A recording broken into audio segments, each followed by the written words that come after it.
Assalamualaikum warahmatullahi wabarakatuh.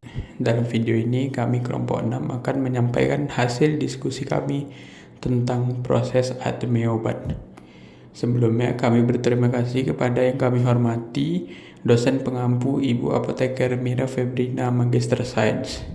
Selanjutnya saya akan memperkenalkan anggota kelompok kami yang mana saya sendiri Muhammad Felito Umri, lalu ada Clara Wilson, Dia Kesumaningrum, Hana Hanifah, Nabila Zahra, Natasha Febrianti Harsadi, Natasha Syuriani, Naura Nazifa, dan Ferentilita Azahra.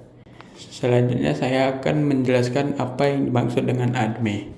ADME adalah singkatan dari adsorpsi, distribusi, metabolisme, dan ekskresi, atau biasa dimaksud juga dengan apa yang tubuh lakukan terhadap obat atau bagaimana nasib obat yang ada di dalam tubuh. Saya akan menjelaskan tentang ADME, yaitu absorpsi, distribusi, metabolisme, dan ekskresi. Yang pertama ada absorpsi atau penyerapan, yaitu proses masuknya obat ke dalam tubuh melalui aliran darah, bergantung pada cara pemberiannya. Tempat atau asal pemberiannya dapat melalui yang pertama saluran cerna, contohnya seperti obat tablet, kapsul, dan sirup. Dapat juga melalui kulit, contohnya seperti obat tipikal, implan, dan suntikan.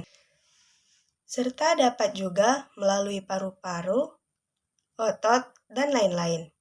Selanjutnya ada distribusi, yaitu proses obat dihantarkan dari siklus sistemik ke jaringan dan cairan tubuh melalui darah. Selanjutnya ada metabolisme atau mekanisme kerja obat, yaitu proses tubuh mengubah komposisi obat sehingga menjadi lebih larut air untuk dibuang oleh tubuh. Hasil metabolisme disebut dengan metabolik, yang dalam hal ini organ yang bekerja adalah hati.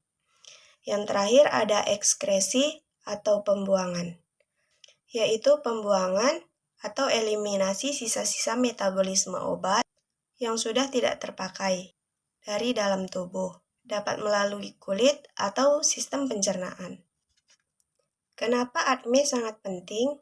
Karena membantu dalam pemahaman bagaimana interaksi obat dalam tubuh, bagaimana obat diserap, didistribusikan, dimetabolisme, dan ekskresikan, dan dapat membantu dalam merancang dosis yang tepat, mengidentifikasi efek obat dan interaksi obat dalam tubuh, serta dapat membantu dalam pengembangan obat baru dan meningkatkan efektivitas serta keamanannya. Selanjutnya, faktor-faktor apa saja yang mempengaruhi ADME? Yang pertama, faktor yang mempengaruhi absorpsi atau penyerapan. Faktor yang dapat mempengaruhi absorpsi yaitu kelarutan obat, kemampuan difusi melewati sel membran, konsentrasi obat, sirkulasi pada letak absorpsi, luas permukaan kontak obat, bentuk sediaan obat, dan cara pemakaian obat. Selanjutnya ada faktor-faktor yang mempengaruhi distribusi. Yang pertama ada kadar protein dalam darah. Faktor-faktor yang dapat mempengaruhi protein dalam darah seperti makanan dan kadar gizi dalam tubuh. Selanjutnya ada interaksi obat dalam makanan. Yang terakhir, organ yang memiliki kemampuan mengendalikan obat. Berikut adalah faktor yang mempengaruhi proses metabolisme, yaitu yang pertama ada fungsi hati. Metabolisme dapat berlangsung lebih cepat atau lebih lambat. Jika fungsi hati terganggu, maka metabolisme dapat melambat atau terganggu sama sekali. Faktor yang kedua yaitu usia. Pada bayi, metabolismenya lebih lambat dikarenakan fungsi hati yang belum sempurna. Lalu faktor yang ketiga yaitu ada faktor genetik. Yang faktor keempat yaitu ada penggunaan obat lain. Lalu selanjutnya ada beberapa faktor yang mempengaruhi proses ekskresi, yaitu yang pertama ada jenis obat, yang kedua ada dosis obat, Yang ketiga ada interaksi obat-obat dan obat makanan. Berikut adalah ADME dari obat inhalasi seretid. Yang pertama ada absorpsi. Obat seretid akan diserap oleh epitel selaput darah yang terdapat pada aliran saluran pernapasan ketika digunakan dengan alat inhalasi seperti inhaler akuhaler. ADME dari obat inhalasi atau seretide. Distribusi. Obat seretide akan disembarangkan ke seluruh tubuh melalui darah. Hormon, senyawa, dan zat padat akan disembarangkan ke seluruh tubuh, termasuk ke dalam sel, dan akan mengakibatkan efek terhadap berbagai organ dan sistem.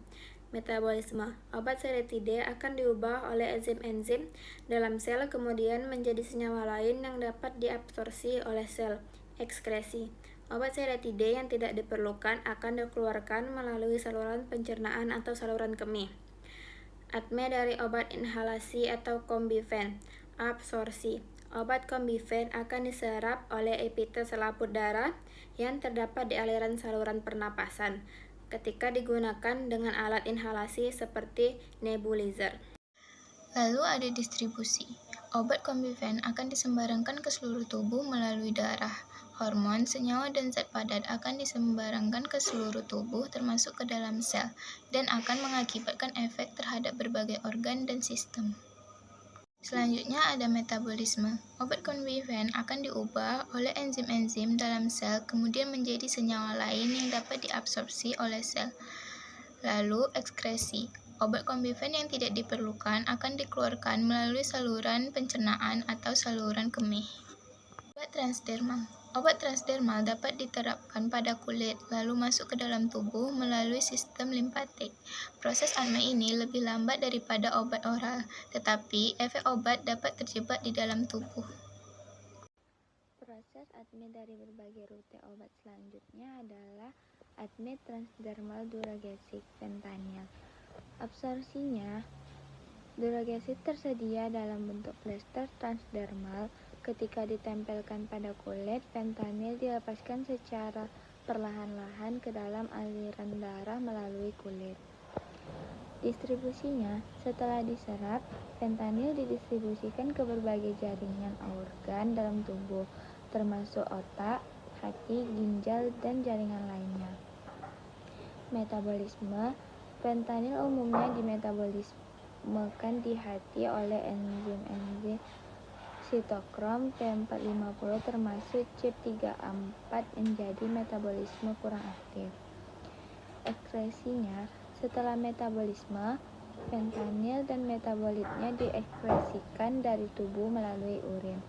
Sebagian kecil fentanyl dan metabolitnya juga diekskresikan melalui feses. Selanjutnya ada obat sublingual. Obat sublingual dapat dikonsumsi dengan cara diberikan ke dalam mulut, lalu dilemparkan ke dalam kandung kemih. Proses ADME ini merupakan cara yang paling cepat dan efektif, tetapi efek obat hanya terbatas pada sistem urin. Selanjutnya ada ADME obat sublingual atau vasorbit. Yang pertama ada absorpsi. Ketika obat vasorbit ditempatkan di bawah lidah, bahan aktifnya, isosorbit dinitrat, diserap langsung oleh pembuluh darah kecil atau kapiler yang ada di bawah lidah. Yang kedua ada distribusi. Setelah diserap, isosorbit dinitrat tersebar melalui aliran darah ke seluruh tubuh. Yang ketiga ada metabolisme. Isosorbit dinitrat mengalami metabolisme di hati melalui proses biotransformasi. Nah, yang terakhir itu ada obat bukal. Nah, di obat bukal ini dapat dikonsumsi dengan cara diberikan ke dalam mulut, lalu dilemparkan ke dalam perut. Jadi proses ADME obat ini agak lebih lambat daripada obat oral, tetapi efek obat ini dapat terjebak di dalam tubuh. Nah, selanjutnya itu ada ekskresi pada obat sublingual atau vasorbit. Jadi di sini metabolit yang dihasilkan itu akan diekskresikan dari tubuh melalui ginjal dalam bentuk urin, atau bisa melalui kayak saluran empedu, saluran pernapasan, ataupun kelenjar paru-paru. ADME pada obat bukal atau Theocap SR. Yang pertama ada absorpsi.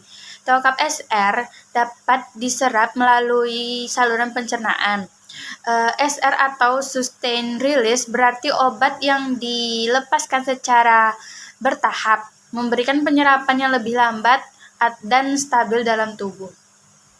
Jadi, dalam proses ATME dari berbagai rute obat, ATME obat bukal Theocap SR yang distribusi ini setelah dia diserap, teofilinnya kemudian didistribusikan ke berbagai jaringan tubuh melalui aliran darah. Kemampuan obat menyebar ke berbagai bagian tubuh yang mempengaruhi efek terapeutiknya. Kemudian ada metabolisme. Nah, pada metabolisme ini, teofilinnya ini mengalami metabolisme di hati, terutama melalui enzim sitokrom P450. Pada proses ini, metabolisme dapat mempengaruhi tingkat ketersediaan dan aktivitas obat dalam tubuh.